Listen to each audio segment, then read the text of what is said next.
अंकिताने MBA केलं आणि अंकिता लग्नाला यावर्षी 10 वर्ष झाली. अंकिता देखील माझ्याबरोबर. ओके वहिनींचं ओके. हा बऱ्याच वेळेला अंकिता बोलल्यावर लोकांना अंकिता वालावल करत वाटतं. तेच मला विचारतात की व्हॉइस ओव्हरला आवाज चांगला असतो कोणाचा, मी बोलतो अंकिताच आहे. पण ते मला विचारतात अरे अंकिता तुझ्या व्हिडिओला व्हॉइस ओव्हर देते का? म्हणतो अंकिता म्हणजे माझी वाईफ. असं होतं. रिप्लाय देताना कसं करतोस? सगळ्या कमेंट सगळ्या वाचतोस. ज्या कमेंट्स माझ्या चुकीसाठी जर त्यांनी लिहिलं आहे तर ती निगेटिव्ह कमेंट मी म्हणतच नाही. ओके. की त्याच्यात माझी चूक झाली आणि त्यांनी जर केली तर ती अजिबात निगेटिव्ह नाही, तो बरोबरच बोललाय. चूक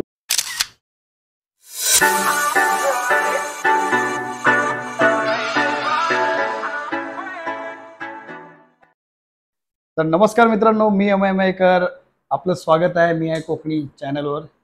तर आज थंबनेलवरून तुम्हाला कळेल मी कोणाला भेटायला आलोय ते. तर माझ्या बाजूला आता बसलेत लकी दादा, जे लकी नावाने लकीच आहेत आणि युट्यूबर आहेत आपले कोकणातले. आणि त्यांचं नाव मोठं आहे पण ते शॉर्ट मध्ये आपण त्यांना लकीच बोलतो. सगळ्यांना लकी दादा म्हणूनच ओळखतात, तसे लकी दादा. तर लकी दादा तुम्हाला भेटून मला पण बरं वाटलं आणि बरं वाटलं, खूप छान वाटलं. आणि बरेच दिवस चाललो होतं पण साईराज बोलला की आपली हे होईल भेट. आज झाले फायनली आपली साईराजमुळे भेट झाली. तर साईराज थँक्यू यू, तुला थँक्स बोलतो की तुझ्यामुळे आमची भेट झाली. तर माझं असं म्हणणं आहे की या क्षेत्रात येताना मी म्हणजे तुमचं बॅकग्राऊंड तर माहिती आहे मला की तुमचं ह्याच्यामध्ये सिव्हिल फील्ड मधला बॅकग्राऊंड आहे. मग युट्यूबच्या लाईन मध्ये कसे आलात? बेसिक काय होतं की जसं मी सांगितलं की सिव्हिल फील्ड मध्ये मी काम करत होतो आणि आता आपण ज्या प्लेस मध्ये बसलो ते माझ्या आर्किटेक्ट भावाचे घर आहे. आणि मी एज्युकेशन कम्प्लीट करून पहिला जॉब त्याच्याबरोबर केला आणि आम्ही बायोमिथेनेशन प्लांटचं काम करायचो. कचऱ्यापासून गॅस तयार करण्याचे प्रोजेक्ट होते. BRC ची टेक्नॉलॉजी होती आणि आमचं फर्मी टेक्नॉलॉजी होल्डर होतं. कचऱ्यापासून म्हणजे सगळं ओल्या कचऱ्यापासून आपण गॅस तयार करतो आणि तो गॅस तिथल्या कॅन्टीनला पुरवला जातो. म्हणजे आमचे क्लायंट कसे होते, TCS होतं, टाटा पॉवर होतं, मोठे क्लायंट्स होते. तो NPCIL होतं. सो ऑल ओव्हर इंडियामध्ये आमचे प्रोजेक्ट चालायचे.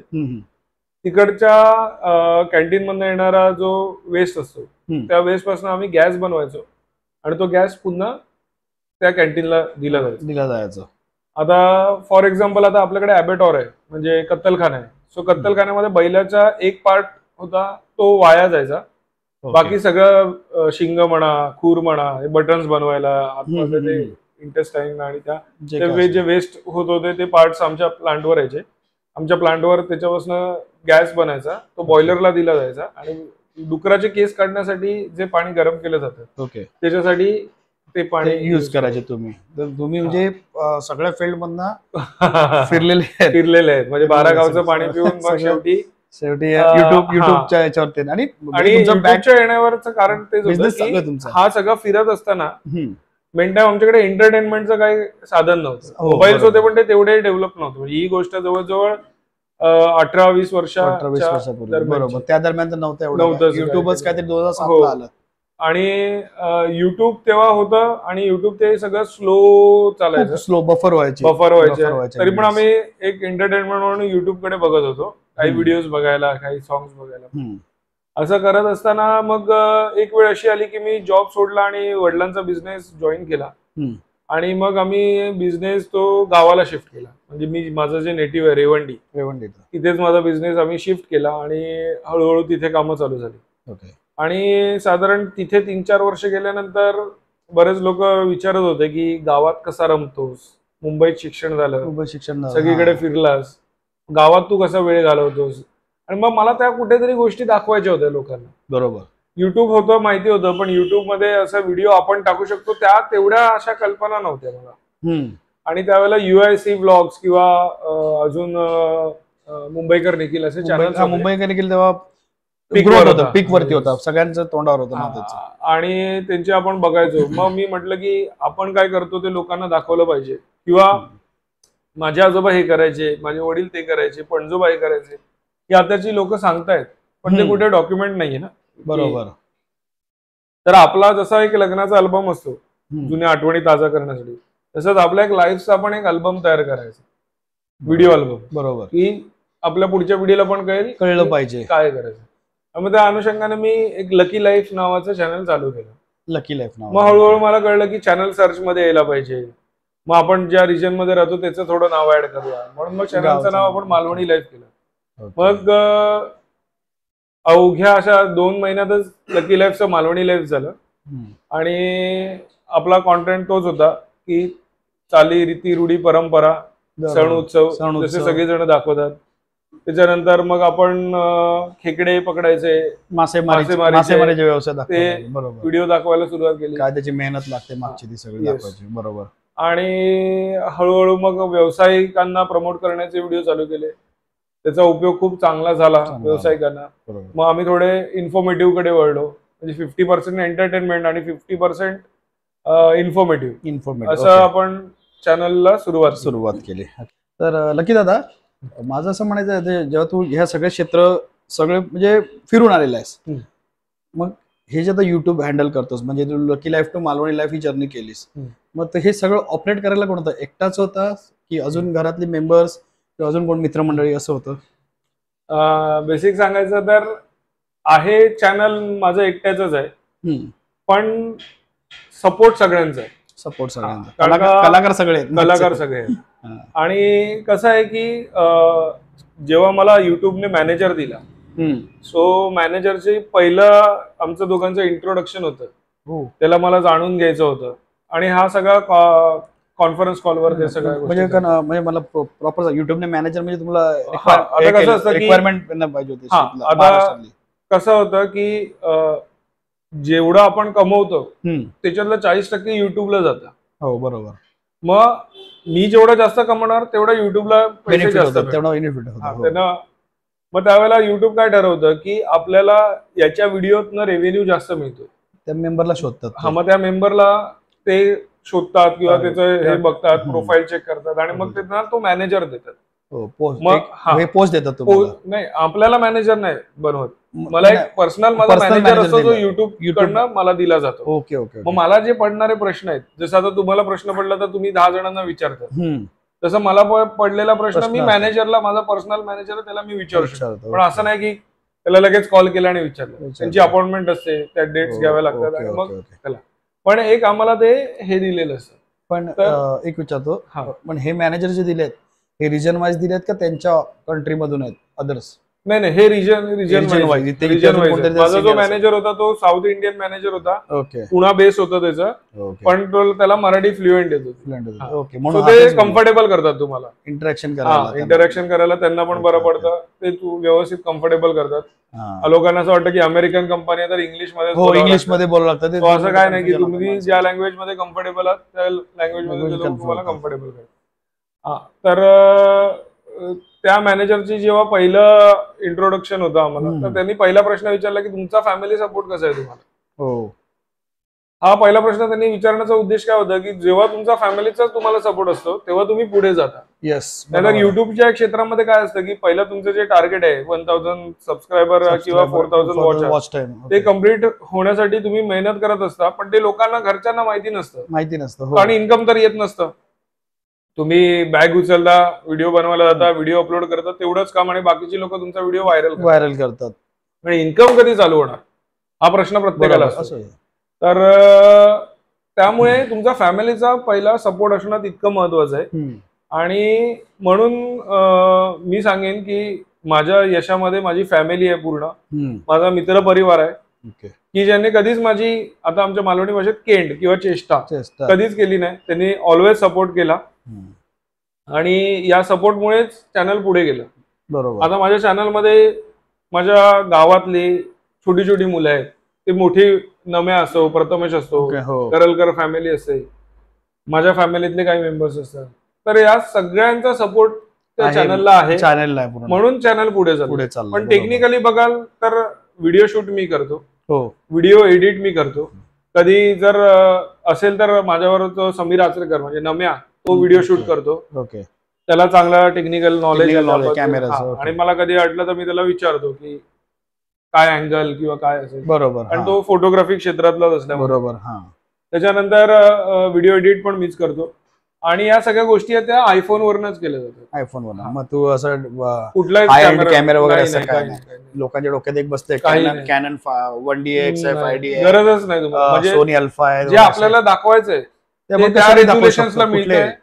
तर जर तुम्हाला क्लॅरिटी मिळते तर मी तर लोकांना सजेस्ट करेन की तुम्ही आयफोन घ्या. त्याच्यामुळे काय होतं की त्याला चांगले बॅटरी बॅकअप आहे, व्हिडिओ एडिटिंग ऍप आहे त्याच्यामध्ये, कलर्स थ्रो चांगला देतो. तुम्ही पण फोटोग्राफी तुम्हाला माहिती आहे. आणि त्याची स्टॅबिलायझेशन पण खूप चांगलं आहे त्याचं. व्हिडिओ तुमची जास्त हलत नाही. दुसरी गोष्ट काय आहे, फॉर एक्झाम्पल मी आता रिसेंट एक विरारला व्हिडिओ केला. विरारवरनं मी जेव्हा दादरला प्रवास करत होतो त्या ट्रेनमध्ये मला बसायला मिळालं व्यवस्थित, आणि त्याच्यामध्ये माझं एडिटिंगचं काम मी बसून केलं. त्या 1 तासाच्या प्रवासात मी त्याच फोनवरचे व्हिडिओ आयफोनमध्ये एडिट केले. सो त्या सगळ्या गोष्टी मी आयफोनवर करायला लागलो. आता कसं आहे की एखादा थंबनेल चांगला बनला पाहिजे, थंबनेल वरती अट्रॅक्शन. तर थंबनेल मी आमचे तनुताई आहेत त्यांच्याकडनं मी थंबनेल बनवून घेतो. आपल्या जवळच्याच गावातले आहेत. So in future me construction field मध्ये काम करतोय, बिझनेस मध्ये आहे, त्याच्यातनं जर 25-30 माणसांना रोजगार मिळतोय तर माझ्या युट्यूब चॅनल मधनं पण तो रोजगार झाला पाहिजे. तर सुरुवात झाली आहे की एडिटिंग साठी तिचं महिन्याचं बिल येतं, ते बिल मी तिला करतो. सो चांगलं तिला पण 2 कामाचे मेहनतीचे मिळतात. तसंच माझ्या एडिटरला पण पैसे मिळाले पाहिजेत आणि शूटरला पण व्हिडिओ शूटिंग. असं नाही की स्वतःपुरती विचार केलास, पुढे माझं तुझ्या सोबत आहे जे तुला त्यांचा पण विचार केला, ही करी मैत्री आणि ही करी. त्याच्या पलीकडे जाऊन जे आपण इन्फॉर्मेटिव्ह व्हिडिओ बनवतो, लोकांचे व्यवसाय उद्योग दाखवतो, तर त्याच्यातनं पण त्यांना चांगला रोजगार मिळतो. ओके. कधी कधी तर असं होतं की काही लोक सांगतात की आमचा व्हिडिओ जरा थांबवा करून, कारण लोकांच्या ऑर्डर्स एवढ्या येत आहेत की आम्ही त्या फुलफिल करू शकत नाही, तर व्हिडिओ थोडा थांबवा. अशा पण काही गोष्टी होतात. म्हणजे ज्यांचे तू हे करतो प्रमोशन करतो त्या, म्हणजे फॉर एक्झाम्पल आंब्याचं असेल किंवा मच्छीचं असेल, काय असेल ते, त्यांना अशा पण काही ऑर्डर्स येतात. मग ते लोक सांगतात की जरा व्हिडिओ थांबवा, कारण कसं होतं की पुन्हा ते निगेटिव्ह मध्ये जातात, फोन नाही उचलले जात, तर त्या गोष्टी असल्यामुळे. थांबवा म्हणजे काय करतो प्रकार, म्हणजे प्रायव्हेटला टाकतो. ओके, पब्लिकचं प्रायव्हेटला करून टाकतो. मग त्यांच्या सगळ्या ऑर्डर झाल्यानंतर पुन्हा ते फुलफिल झाल्यावरती मग ते परत ऑन करतो. ओके, म्हणजे त्या सगळ्या म्हणजे त्यांच्या ऑर्डर्स फुलफिल झाल्या की ती परत व्हिडिओ पब्लिक मध्ये रिलीज करतो, असं होतं. आणि दुसरं म्हणजे आता ह्या म्हणजे लोकांना तू प्रमोशन करतो पण एकदम तळागाळातली लोक, जसे मी एक कालव्याची व्हिडिओ बघितले, ज्या काही लेडीज आहेत गावातल्या, दरवेळी तुझी एक व्हिडिओ असते, दरवेळी माझे वडीलही आम्ही बघतो ती व्हिडिओ. त्या म्हणजे तू जातोस पूर्ण पाण्यामध्ये त्यांच्यासोबत, परत त्या बायका तळागाळातल्या, त्या म्हणजे परमिशन असतेच त्यांची, कारण तुला ओळखतात तिथल्या असं म्हणून. मग तेव्हा करताना असं काही म्हणजे काय वाटतं, म्हणजे असं करताना शूट घेताना त्यांचं, आणि त्या बायकांना जेव्हा त्या स्वतःला टीव्हीवर बघतात त्यांना काय वाटतं गावातल्यांना? खरंच म्हणजे त्यांच्या मनावर एक समाधान असतं की कसं असतं की एखाद्या तळागाळातली बाई जेव्हा व्यवसाय करते तर तिच्याकडे पहिली गोष्ट म्हणजे ऍडव्हर्टाइजमेंटचं, मार्केटिंगचं साधन नसतं. Yes, perfect. ती किती पैसे खर्च करणार ऍडव्हर्टाइजमेंट? बरोबर. आता कसं होतं की आजपासून वर्षभर अगोदरपासून जेवढे पण प्रमोशनल व्हिडिओ होते ते फ्री ऑफ कॉस्ट होते. बरोबर. ऑल ओव्हर सिंधुदुर्गातले. आता कसं झालंय की मी कन्स्ट्रक्शन बिझनेस थोडा कमी करून युट्यूबवर जास्त शिफ्ट झाल्यामुळे आम्ही एक कॉस्ट घेतो, पण ती कशी आहे, शेतकऱ्यांना मोफत आहे. बरोबर. नवीन उद्योजक असताना त्यांना मोफत आहे. ज्यांचा व्यवसाय उद्योग व्यवस्थित एस्टॅब्लिश आहे, तर त्यांच्याकडनं आम्ही 100% पैसे घेतो, आणि घ्यावंच लागणार, कारण आता मी त्याच्याकडे कमर्शियल वेने बघायला पाहिजे. पण पैसे घेतल्यानंतरही त्यांच्याकडे एक समाधान असतं की त्यांचा व्हिडिओ व्हायरल होतोय, त्याच्यातनं त्यांना 2 पैसे अजून एक्स्ट्रा मिळत आहेत. अजून असं झालेलं आहे की आपण जेवढा चार्ज सांगितला आहे तर तो चार्ज अजून पण लोक स्वखुशीने पण देतात. असं नाहीये की तेवढेच पैसे दिले, काही लोक स्वखुशीने पण 5-10 हजार रुपये जास्तही देतात स्वखुशीने. आता मी एक प्रश्न विचारतो, तू आता एवढं बोलतो लोकांचं, तुझी एक क्रॅपची व्हिडिओ बघितली होती, ते येणे म्हणजे काय ते बोलतात त्याला, कुठली फॉर्म बोलतात, इन हाऊस व्हर्टिकल फॉर्म. मग त्याचा काय एक्सपिरियन्स आहे, म्हणजे त्या व्यक्तीने असं काही कळवलं का कधी, बाबा असं झालं? बऱ्याच लोकांनी म्हणजे आता क्रॅबचेच फार्मिंगचे 2-3 व्हिडिओ केलेले आहेत, बघितले. किंवा आता आपण भाईंदर वरनं पलीकडे जेव्हा आपण जातो, नायगाव, एसएल वड आणि खाडीला गोराई आयलंड, गोराईवरनं आणि तिथून. तर तिथे आपण काही क्रॅब फार्मिंगचे हा, तर त्यांना चांगला रिस्पॉन्स आहे. हॉटेल व्यावसायिक डायरेक्ट त्यांना भेटतात. किंवा क्रॅबचा बिझनेस असा आहे ना की त्यांना क्रॅब विकायचे पण असतात आणि घ्यायचे पण असतात. आता ते घेतात कोणाकडनं, तर छोटे छोटे जे मच्छीमार त्यांच्याकडनं घेतात, ते मोठे करतात आणि मग ते हॉटेल व्यावसायिकांना विकतात. हॉटेलवाल्यांना पण गरज आहे क्रॅबची, तर ते लोकांना तो माणूस मिळतो फोनवर. ज्यांना विकायचे त्यांना तो माणूस मिळतो, कारण आपण एखादा व्हिडिओ बनवला तर त्याच्यात त्याचा नंबर दिलेला असतो. मग दोन्हीकडनं त्यांना कॉन्टॅक्ट येतात. दोन्हीकडनं कॉन्टॅक्ट, त्यांचा तो बेनिफिट होतो. अगदी त्यांचा तो बेनिफिट होतो. आणि एखादा नवनिर्वाचित म्हणजे जस्ट बिझनेस स्टार्टअप करतोय आणि त्याला गाईडलाईन्स काय करतो, कुठलाही बिझनेस असेल त्याचा. फॉर एक्झाम्पल कोकण बोलले तर आंबा पहिला येतो, बरोबर, आंब्याचा बिझनेस. एखादा तरुण मुलगा आला असेल, मग त्याला तू काय सजेस्ट करतो असं म्हणजे करताना, की कसं हे करायचं, ऍडव्हर्टायझिंग त्याला माहिती? बेसिक माझ्याकडे येताना माणूस हा परिपूर्ण तयार झालेला असतो की हा मला बिझनेस करायचा आहे. त्यांनी बिझनेसचा सेटअप झाल्यानंतर तो माझ्याकडे नंतर येतो. ओके. पण काही असे वेल नोन बिझनेस आहेत, आता लाईक रॅबिट फार्मिंग आहे, किंवा सर्वात पहिला आपण बनवलेला तिलापिया मत्स्य शेतीचा जो व्हिडिओ आहे, तर असे जे फार्मर्स आहेत ना त्यांच्याकडे ट्रेनिंग सेंटर देखील आहे. मग आपल्या व्हिडिओचा एक इम्पॅक्ट असा आहे की तिथे झालेल्या ट्रेनिंग सेंटर मध्ये आपल्या व्हिडिओ थ्रू देखील स्टुडंट येतात त्यांच्याकडे, आणि मग ते त्यांच्या गावात हा बिझनेस चालू करतात. म्हणजे जो प्रश्न आता आहे की कोकणातला मुलगा हा शिक्षण कंप्लीट झाल्यानंतर मुंबई बँगलोर वगैरे इकडे जातो, त्याच्यामध्ये धावतो. आता तुम्ही मला सांगा की जर कोकण मतच मुंबई येते असं आपण पकडून चालू, मग मुंबईतला एखादा माणूस जर कोकणात येऊन जागा घेतो तेव्हा त्याला तुम्ही परप्रांतीय बोलता आपण.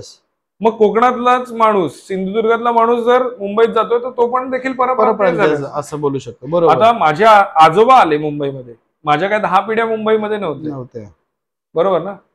तर ह्या सगळ्या गोष्टी होऊ नयेत म्हणून जर कोकणातला जर माणूस कोकणामध्ये टिकला तर त्याचा चांगला त्याला एक रोजगाराची संधी मिळेल. आणि मग त्या व्हिडिओ थ्रू ते लोक बघतात की अरे रॅबिट फार्मिंग आहे, अरे हे गोट फार्मिंग, नवीन वेगळं काहीतरी बघायला, नवीन काहीतरी वेगळं आहे.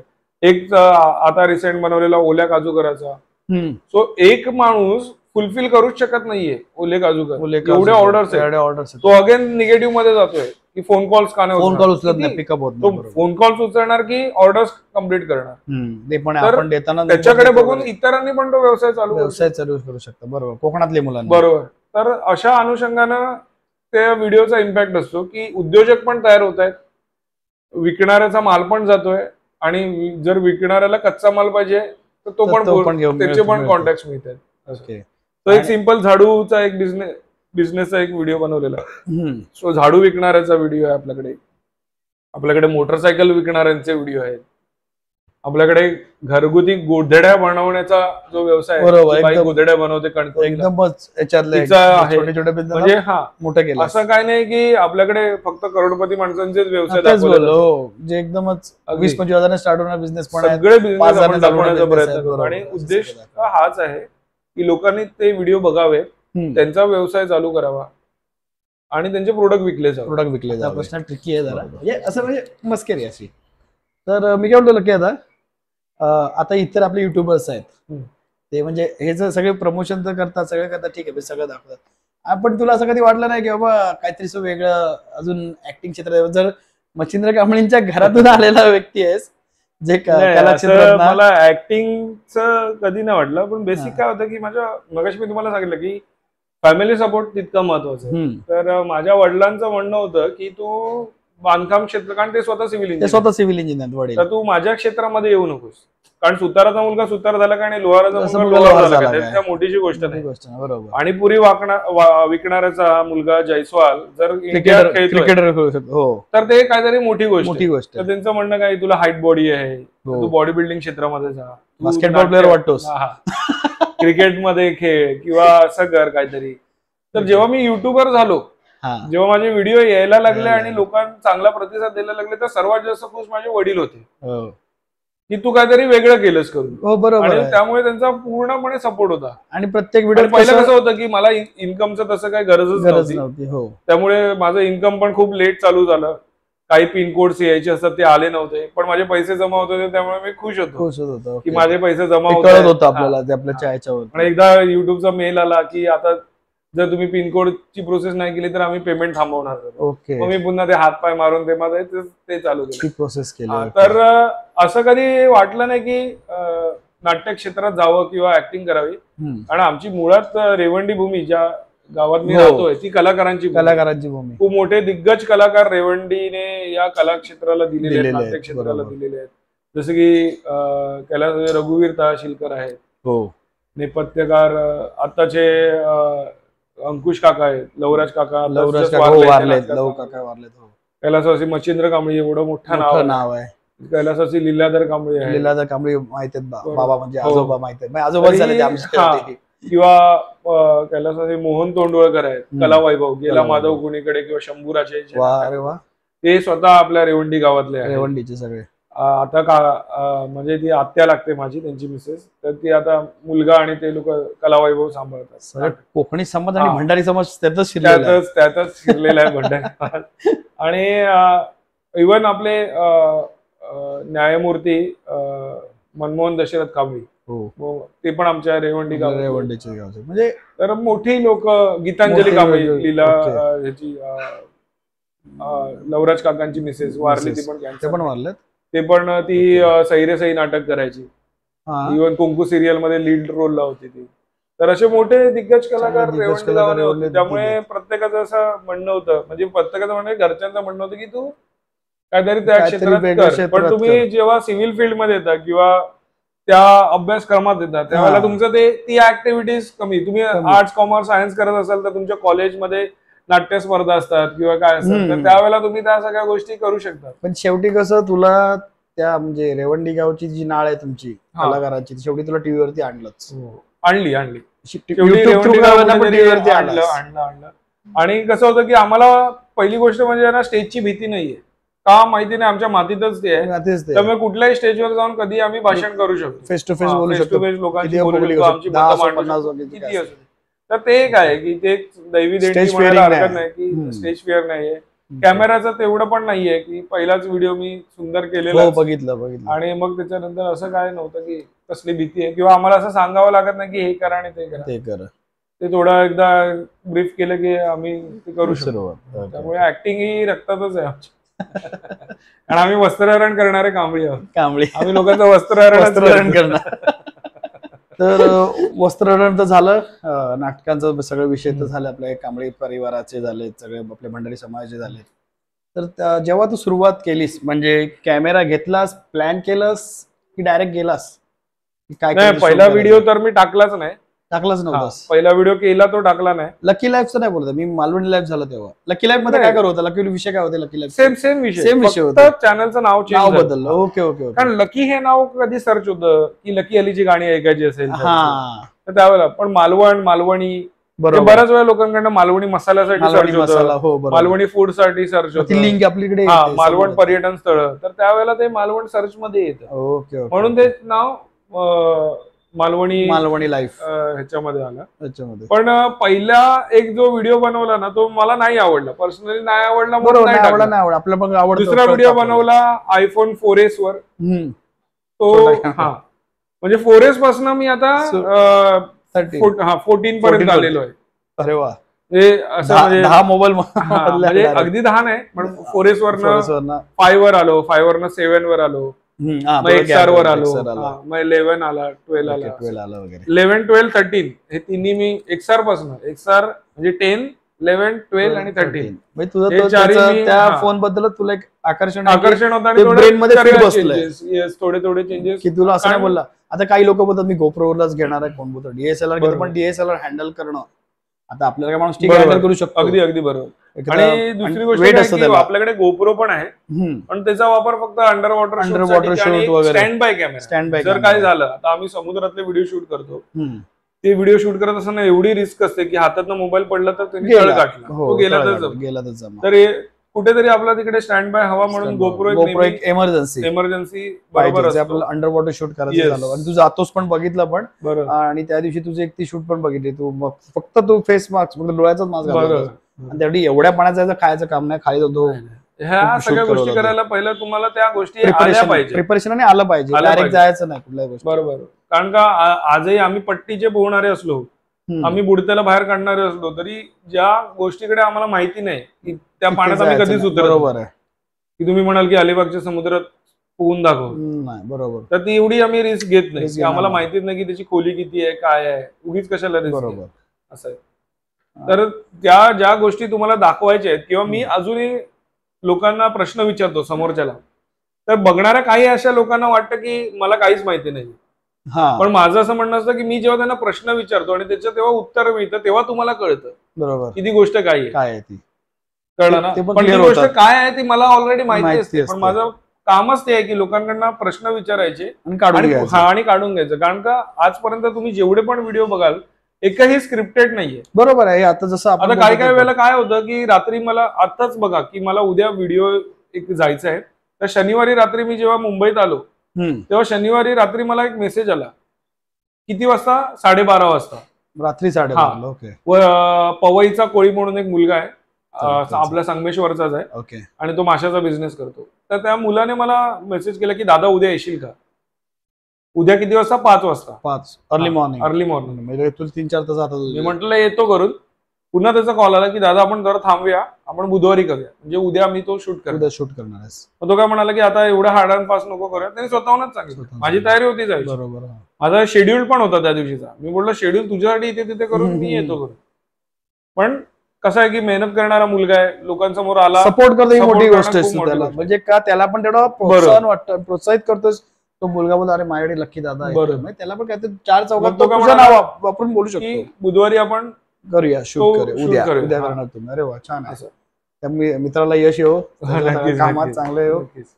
आणि तू जेव्हा आईसोबत शूट करतो, आईसोबत मसाल्याचं दाखवतोस कधी प्रोडक्शन की घरगुती मसाले वगैरे, मग आईचं काय म्हणणं असतं जेव्हा तू? आई तर खूप खुश झाली. म्हणजे मी स्वतः सरप्राईज होतो, कारण का कुठलाही व्हिडिओ मी आता सांगतोय की स्क्रिप्टेड काही नसतं. रात्री 12 वाजता मेसेज आला उद्या सकाळी जायचं, तर काय तुम्ही स्क्रिप्ट बनवणार, काय प्रश्न काय बोलणार आपण? आणि कसं आहे की आपल्या व्हिडिओमध्ये हेच आहे की ज्या गोष्टी लेमॅनला माहिती नाहीये, एखादा लेमॅन आहे त्याला माहिती नाही, त्या गोष्टी दाखवण्याचा मी प्रयत्न करतो. काही गोष्टी मला पण माहिती नसतात अशा गोष्टी. तर त्या आईच्या बाबतीत पण तेच होतं की आईने कधी कॅमेरा फेस केला नव्हता किंवा आम्ही आधी असं ठरवत नाही की आई तू हे बोल किंवा ते बोल. 1 2 3 कॅमेरा चालू झाला, आई बोलायला सुरुवात करते. कधी असं वाटलं की चुकलं करून हे काही शब्द चुकले तर मग आम्ही पुन्हा रिटेक घेतो. आईचं तू जेवणाचं पण घेतो तू शक्यतो? काय माझ्या चॅनलवर महिला विभाग कमी होता, महिलांना आणायला. आणि कसं होतं की आपल्या चॅनलवर ज्या रेसिपीज आहेत त्या प्युअर ऑथेंटिक मालवणी रेसिपी, त्याच्याऐवजी तुम्हाला कुठे पंजाबी चायनीज नाही. बरोबर. आपलं जे आहे ते दाखवायलाच पाहिजे लोकांनी. जे लोकांनी कधी खाल्लं नाही ते खाल्लं पाहिजे लोकांनी. जे अजून पण जे कोकणी लोक जे मुंबईत म्हणजे त्यांनी गाव बघितलेलं पण नाही, ज्यांचा जन्म इथे झालाय, फक्त नावाला गाव सांगतात की मी मालवणचा आहे, मी इथला आहे, मी तिथला आहे, पण त्यांनी गाव कधी बघितलंच नाही. मग त्या लोकांसाठी बघी बाबा बघा आणि कळलं. माझी रेसिपी त्या लोकांसाठी टार्गेट पीपल आहेत की मगाशी सांगितलं की जे लोक मुंबईला आलेले आहेत नोकरी व्यवसायासाठी, जे तरुण आलेले आहेत, तर त्या तरुणांना पुन्हा त्यांच्या आईची चव मिळाली पाहिजे. बरोबर. तर ते आपले व्हिडिओ बघून ती रेसिपी बघून, आणि आपल्या रेसिपीमध्ये असं नाही की भरमसाठ हे टाका ते टाका आणि मग बनवा. आपली एकदम सिंपल साधी रेसिपी असते. म्हणजे चिकनची असू दे, कसलीही असते, कालव्याची, समोरच्याला कळलं पाहिजे आणि त्याने ते बनवता आलं पाहिजे. बरोबर. तर त्या पद्धतीने ते आपण करतो. जे मसाले तुम्ही बनवता, प्रोडक्शनला दाखवता, घरगुती मसाले म्हणजे घरीच आई बनवते की काय करता? कसं? ऍक्च्युअली तो पण कसं होतं की जर आपण इतरांचे मसाले दाखवतोय, इतरांचे प्रोडक्ट विकतोय, तर मग आपले प्रोडक्ट का विकू नये हा पहिला प्रश्न होता. अंकिताने MBA केला आणि अंकिता लग्नाला यावर्षी 10 वर्ष झाली. अंकिता देखील माझ्याबरोबर. बऱ्याच वेळेला अंकिता बोलल्यावर लोकांना अंकिता वालाल करत मला विचारतात की व्हॉइस ओव्हरला आवाज चांगला असतो कोणाचा? मी बोलतो अंकिताच आहे. पण ते मला विचारतात अरे अंकिता तुझ्या व्हिडिओला व्हॉइस ओव्हर देते का? म्हणतो अंकिता म्हणजे माझी वाईफ. असं होतं. तर आपले काय नाही प्रोडक्ट असावे, म्हणून मग बरोबर आईला एवढं नॉलेज आहे मसाल्यातलं की जे आपण घरी घरगुती बनवतो. तर एक म्हणायला हरकत नाही की आमच्याकडे कोणी पण आलं की एक आई आवडीने प्रेमापोटी त्याला ते मसाले द्यायचे. ओके. मामा आला, मावशी आली, मावशीची मुलं आली, मामाची मुलं आली, काका आले, काकांची मुलं आली, त्यांना एक गिफ्ट द्यायचं, बांधून द्यायचं डब्यामध्ये. मग आम्ही असं ठरवलं की आपल्याला जर येतोय आपला मसाला एवढा चांगला आहे तर मग आपण का विकू नये, म्हणून मग आम्ही तो प्युअर ऑथेंटिक मालवणी औशीच्या हातचाच नाव दिलं त्याला. औशीच्या हातचो मालवणी भाजका मसाला आणि औशीच्या हातचा मच्छी मसाला असे 2 बनवले. आता आपल्याकडे तिसरं प्रोडक्ट आहे ते म्हणजे आपण मिरची पूड एक आणलेलं आहे आणि पिठी कोकम हे आपण आउटसोर्स करतो. आउटसोर्स तर जे आपल्याकडे आपल्या हक्कातले माहिती आहेत लोक की हे त्यांच्याकडनं चांगलं देऊ शकतात तर त्यांच्याकडनं आपण ते प्रोडक्ट घेतो आणि लोकांपर्यंत पोहोचवतो. मग असं ते सुरुवात झाली. मग ते मिरची आपण स्वतः परचेस करतो, स्वतः त्या मार्केटमध्ये जातो. कर्नाटकला मार्केट आहे, कोल्हापूरला मार्केट आहे, असे वेगवेगळ्या मार्केटमध्ये आपण स्वतः जातो. स्वतः ती मिरची बघितल्याशिवाय आपण घेत नाही. मग ती मिरची सुकवण्यापासून दळण्यापासून म्हणजे दळणं म्हणजे ते डंकावर कुटणं. पण ते तुझ्या हाताखाली म्हणजे माणसं कोण आहेत अशी की सध्या तरी 2 गावातल्याच महिला भाजायला लागतात. मास प्रोडक्शन मध्ये काम करायचं बोलल्यावरती मग बरोबर हाताखाली पाहिजेच तेवढं भाजायला किंवा पॅकेजिंगला कोण गरज लागली. माझी बहीण असते. मशीन वगैरे घेतले ते सगळं प्रॉपर म्हणजे बरणीचं वगैरे. हो, बरणीचं पॅकेजिंग आपण करायचो. मग बरणीचं पॅकेजिंगला थोडंसं ट्रान्सपोर्टला प्रॉब्लेम यायला लागले. मग आपण चांगल्या थोडं पॅकेट्स शिकत गेलं. अगदी कारण एखादा बिझनेस सेट व्हायला किंवा शिकण्यासाठी तुम्हाला 3 वर्ष लागतात. 3 वर्षानंतर तुमचा बिझनेस सेट होतो. मग आता केलेल्या चुकांमधनं त्या सगळ्या गोष्टी शिकतात. आणि दुसरी गोष्ट म्हणजे काय माहितीये का की एखादा जर फूड प्रोडक्ट तुम्ही विकताय तर तुम्हाला चुकीला माफी नसते. बरोबर. म्हणजे आज जर मसाला तुमचा पहिल्याच याच्यात चुकीचा आला तर पुन्हा तुमचं पब्लिक रिपीट नाही होणार. बरोबर. पहिल्याच जर तुमचा मसाला चुकीचा गेला, निगेटिव्ह झाला, मग ते लोकांना त्यामुळे फूड इंडस्ट्रीमध्ये असं की पहिलंच प्रोडक्ट जे काढाल भले तुम्ही वेळ लावा पण भले तुम्ही शिका आणि मग फायनल प्रोडक्ट हे झालं तर ते म्हणजे आमचं जेव्हा पहिलं प्रोडक्ट आलं तर त्याच्या अगोदर शिकण्याची तशी काय गरज नव्हती कारण आईला ते प्रमाण माहिती होतं. पण तरी पण त्याच्यामध्ये काही चेंजेस करून अजून प्रोडक्ट कसा एनहान्स करू अजून त्याच्यामध्ये. कारण कसं आहे की गरम मसाले हे जेव्हा तुमच्या मसाल्यांमध्ये वापरले जातात ते त्या क्वालिटीचे पाहिजे. कारण हे सगळ्या गोष्टी आयुर्वेदिक आहेत. त्याच्या तुम्हाला तुमच्या शरीराला त्रास नाही झाला पाहिजे, जळजळ झाली नाही पाहिजे, ऍसिडिटी नाही झाली पाहिजे. त्या प्रत्येकाचं प्रमाण असतं आणि ह्या सगळ्या गोष्टीचा अभ्यास केल्यानंतरच तो मालवणी मसाला मोठं स्टडी हा सांगतो म्हणून हे केलेलं नाही मसाला किंवा लवंग टाकली म्हणून जिरा टाकला म्हणून मसाला झाला असं नाही होत. कारण आता तुम्ही जर मसाल्याचाच विषय निघाला तर तुम्ही बघाल तर मसाला 500 रुपये किलो पासून पण मिळतो. आम्ही आजच्या तारखेला मसाला 950 रुपये किलोला विकतो. काही लोक 1200 रुपये किलो विकतात. लोक विचारतात आम्हाला की 500 रुपयाने कसं विकता तुम्ही एवढा रेट का असं. काही ना ते 500 पण जास्त वाटत असेल असं पण. हो, काही लोकांना ते 500 पण जास्त वाटतात. तर तेच आहे की तुम्ही जेवढ्या चांगल्या क्वालिटीचं म्हणजे आता गाडी मर्सिडीज पण बनवते आणि गाडी मारुती पण बनवते. आता तुम्हाला चॉईसचा प्रकार सेम आहे, स्टेअरिंगचा प्रकार सेम आहे. तुम्हाला किती सेफ्टी पाहिजे काय पाहिजे त्याच्यावर त्याची किंमत ठरते. बरोबर. तसंच क्वालिटीवर किंमत मसाल्याची ठरते. काय उंची तुम्ही मिरची वापरताय, काय खडे मसाले वापरताय, खडे मसाल्यांचं प्रमाण किती आहे तर त्याच्यावर तुम्हाला हे सगळं कसं तू त्यात मुरलाय म्हणून तुला सगळं माहिती आहे. जो कोण मसाला बिझनेस आहे त्यांना माहिती असेल. बिकॉज काही लोक कमेंटद्वारे पण 0.1% लोक असतात जी कमेंटद्वारे कळवतात की अरे किंवा निगेटिव्ह काही लोक असतात की अरे हे कसं आहे ते कसं. तर माझं म्हणणं एवढंच आहे की एकतर तुम्हाला अभ्यास कमी आहे म्हणून तुम्ही ती कमेंट करताय किंवा तुम्ही मुद्दामून करताय. कारण कुठलाही माणूस एखाद्या व्यवसायात उतरतो तेव्हा तो अभ्यासपूर्वकच उतरतो आणि हे त्याने विचार केला पाहिजे. जो अर्धवट ज्ञानाने आपल्याला कमेंट करतो.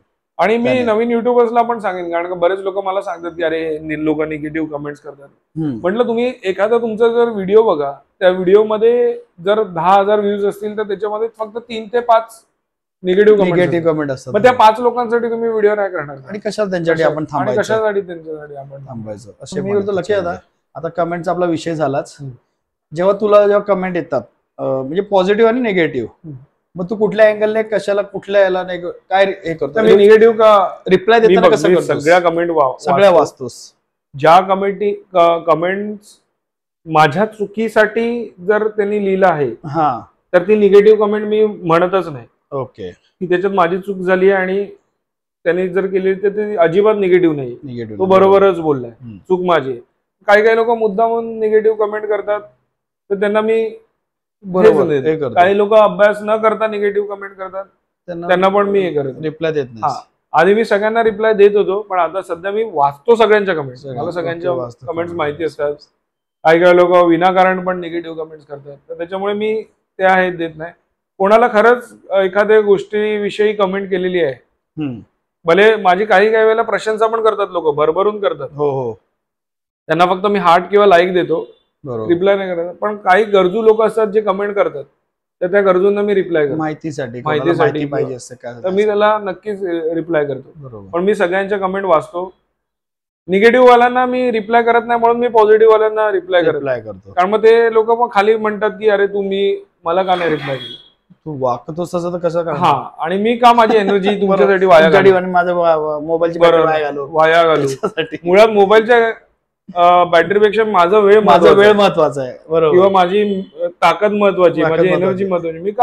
मी का डोकं चालवू त्या गोष्टीसाठी. कारण का एकाने निगेटिव्ह कमेंट केलेली आणि मी त्याला एवढं मोठं उत्तर दिलेलं. बापरे. उत्तर मी पोस्ट करणार ना, तेव्हा माझ्या मनात विचार केला की खरंच माझ्याकडे एवढा वेळ आहे का की या माणसाला मी एवढा वेळ काढून रिप्लाय द्यावा. मी पुन्हा ती काढून टाकली आणि इरेज केली आणि मी त्याला अजिबात पाठवलं. बरं केलंस. तर त्यावेळेला माझ्या एक लक्षात आलं की आपण का वेळ घालवावा या लोकांसाठी की जे लोक निगेटिव्ह करतात. बरोबर. आणि पॉझिटिव्ह लोक तीच आहेत जी माझ्यावर प्रेम करतायत, त्यांना खरंच हा चॅनल माहिती आहे आणि त्यांना खरंच आपले विषय माहिती आहे की, आणि तर ती तशी लोक आहेत. तर मित्रांनो, आता ह्या निगेटिव्ह पॉझिटिव्ह कमेंट वरचं दादाने जे काय सांगितलंय, जेवढे युट्यूबर्स आहेत अपकमिंग आहेत, जे जुने आहेत, त्यांना जुन्यांना सांगायची गरजच नाही. पण जे नवीन अपकमिंग आहेत त्यांनी पण मनात विचार ठेवा की निगेटिव्ह कमेंट आली की कसं राहायचं आणि जास्त मनावर घ्यायचं नाही त्यांना. बरोबर. पॉझिटिव्ह आली लोकांचं कसं असं ते बोला. हो, की लोकांना काय वाटतं की ह्यानी कमेंट केली की तो तिथेच बसलाय, आपली रिकामटेकडा बसला असं वाटतं ना. तर ते कसं असतं की तो कमेंट करतो आणि निघून जातो, पण ते आपल्या मनात तेवढंच राहतं. हो, काही त्याला रिप्लाय चिडचिड राहते, असं घडलेलं आहे. पण ते कळतं, त्याला समजून घ्यायचं आपण. पण आता ते आपण बोलतो पाण्यात पडलं की पोहायला शिकत, असं झालं. ते पाणी आहे, आपण त्याच्यातनं तरंगायला शिकलो. ओके. तर लकी दादा, मस्त आपला चर्चा पण छान झाली सगळं. आणि मेन म्हणजे साईराजचे परत आभार मानतो मी. साईराजमुळे आज लकी माझी भेट झाली. आणि मुळात तुमचे आभार, कारण का एखाद्या युट्यूबर्सला स्वतःच्या चॅनलवर या सगळ्या गोष्टी मांडता येत नाही. तो स्वतःचा मोठेपणा कशाला सांगेल आपल्या चॅनल. बरोबर आहे. मोठेपणा म्हणण्यापेक्षा काही गोष्टी असतात ज्या त्याला खरंच मांडायच्या असतात. हो, तर स्वतःला प्रेझेंट करायचं असतं, तर ते करता येत नाही. छान वाटलं आणि भेटायचं होतं. बरेच तुझे व्हिडिओ किती म्हणजे 2 वर्ष बघतोच आहे आम्ही. घरातल्या आणि वडिलांनाही आवडतात तुझे व्हिडिओ, आणि म्हणजे मिसेसला पण आम्ही बघतोच आहे. तर ते मस्त वाटते. तर आपण परत काहीतरी आपण भेटूच. आणि मुंबईमध्ये वेळ काढून आल्यानंतर एक मीटअप मुंबईत करू, सगळे एकत्र येऊ आणि मग प्रत्येकाचे प्रश्न आपण नक्की. तर मित्रांनो, नक्कीच दादाची व्हिडिओही पहा आणि माझ्या व्हिडिओ नक्की लाईक, शेअर, सबस्क्राईब करा. दादाचे चॅनल तर सगळ्यांनाच माहिती आहे, मालवणी लाईफ. तो सर्वात मोठा चॅनल आहे, त्याच्यावरती सगळ्या व्हिडिओची माहिती घ्या. त्याच्यामध्ये ज्या काही एज्युकेशनल गोष्टी आहेत, बिझनेसच्या वगैरे आहेत, अजून वेगळ्या व्यापाराच्या आहेत, ते बघा आणि शेअर करा. आणि लोकांना, आपल्या कोकणी बांधवांना त्या फॉरवर्ड करा. जेणेकरून त्या माहिती लोकांपर्यंत पोहोचेल. जो कोण एखादा अपकमिंग बिझनेसमॅन असेल तो बघून तरी म्हणजे स्वतःचा तयारी करेल त्या गोष्टीची. तर चला नक्की आता भेटू नक्कीच. तुम्हाला पण शुभेच्छा मालवणी लाईफ परिवाराकडून. थँक्यू. चला मित्रांनो, बाय.